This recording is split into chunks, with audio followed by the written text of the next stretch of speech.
12-foot long surf rod, $87.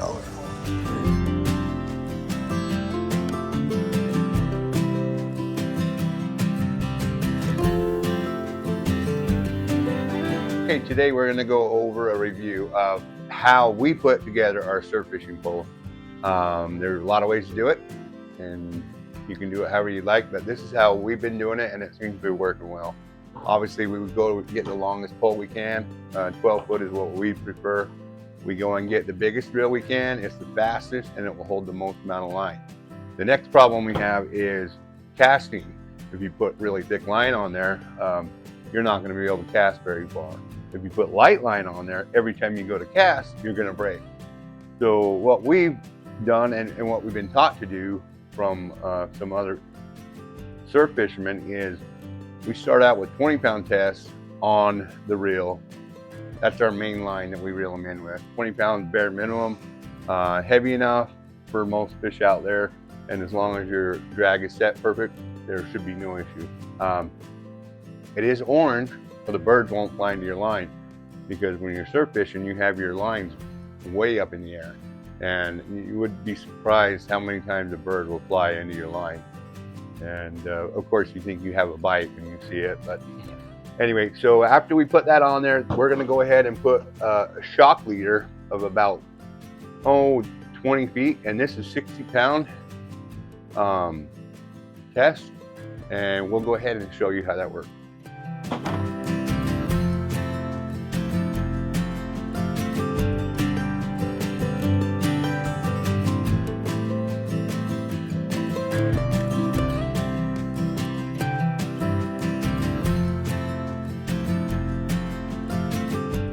Simple knot, how I do it, and no matter what, we try to avoid hitting the end of our line, because if you got a fish that's taking it out to the end, there's a good chance it's going to break it off. Okay, he's going to hold it somewhat tight, and we're going to go ahead and put on there almost as much as we'll take.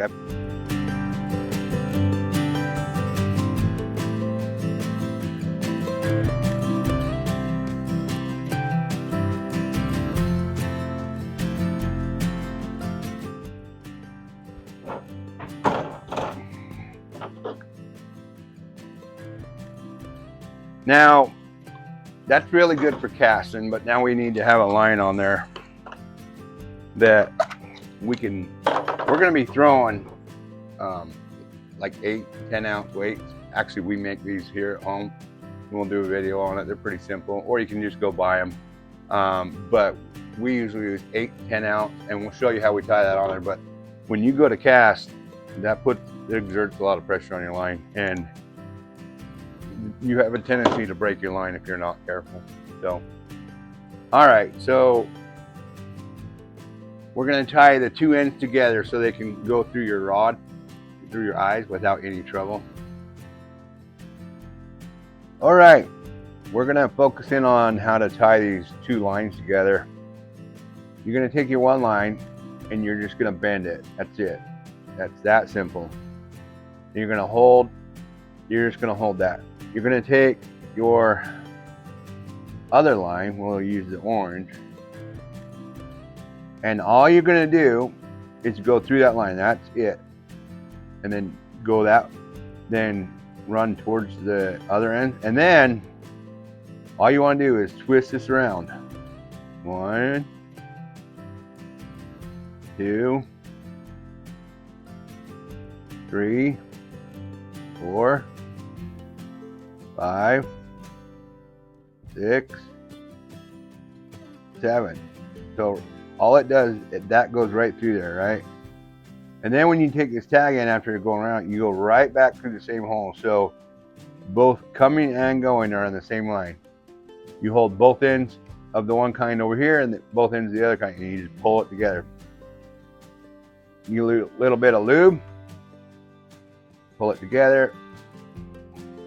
I try to pull all 4 of them at the same time, and that is really it.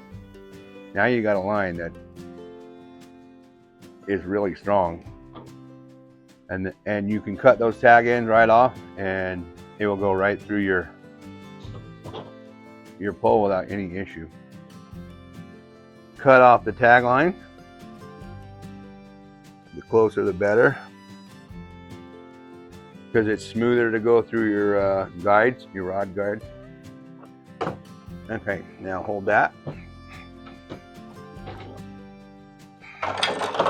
Okay, and if you're ready? Yep. So I'm watching my line, and it's coming right there. So I'm gonna go 1, 2, 3, and that is it. Now we have a heavier line.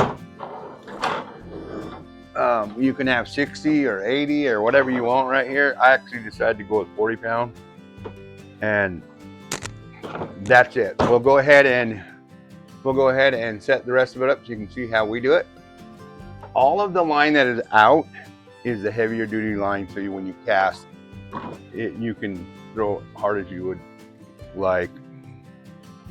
Okay, we've got the reel all spooled up, ready to go.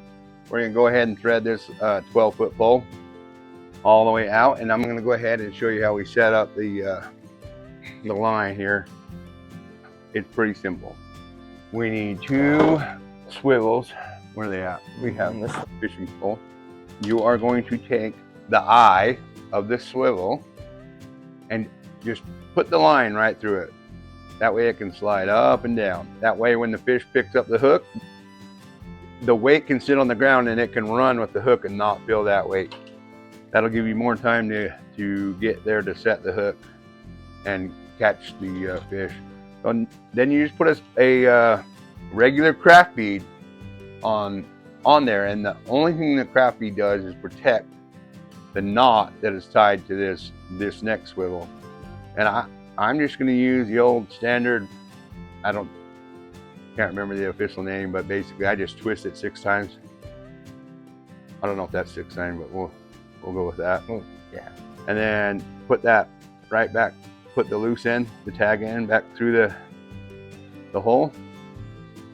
And all right, what we use is a seiner's line.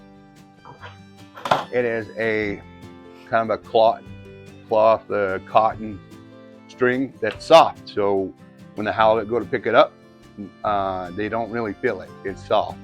You can actually soak these in bait, so it will have the smell of bait, and that will actually help you. We've gone with a double hook. Not everybody uses double hook. You can also go with circle hooks if you want to go that way, but I kind of prefer trying to set the hook on these. So anyway, so we tie up 2 hooks on there and then put an eyelet. So once we have the eye on there, all we do is open up that snap swivel, stick it through there, and then tie that on, and there's your bait. And this is a 10. Open that up and snap that on there, and that is it. That's literally how it's set up. So when you cast it out there, it'll land on there, and the fish can pick up the line and run without feeling that weight. It'll give you time to get the hook set before it picks up that weight. So that's basically the setup we use, and it works really well. You can use a circle hook, like I said before, and that's if you're going to sit and let them try and hook themselves and you're not going to jerk the pole. But this is the setup that we use. So we'll show you how to do some bait casting, and hopefully we're going to show you catching some fish and bringing them home and cooking them up. That would be the plan. Okay, we're going to go over one last thing, and that was how to tie these. We have a bucket here full of, so we have these kind that don't have a locking mechanism, and then we have these kind that do. I prefer the kind that lock, because I've had the other ones open up. So anyway, so we'll go from there. So this is the end of your pole right here. Okay. You take your first swivel, and literally it just runs through the eye of that swivel so it can slide back and forth. That's all you do, and that's the one that will hold the weight. That way the weight can slide up and down the line as needed. Okay, once you have that on there, you're going to take a bead, a little crafting bead, and stick it over that hole. And again, it just slides up and down there. It's designed to protect the other one. And then we just take the swivel here, you put it over there, just like a regular fishing knot. See that loop?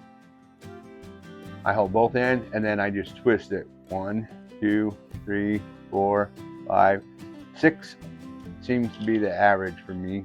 And then run that loose tag line back through there and pull both, just like that. That is how simple it is. And you can cut that as short as you want or as long as you want. I prefer, I don't know where I put that knife.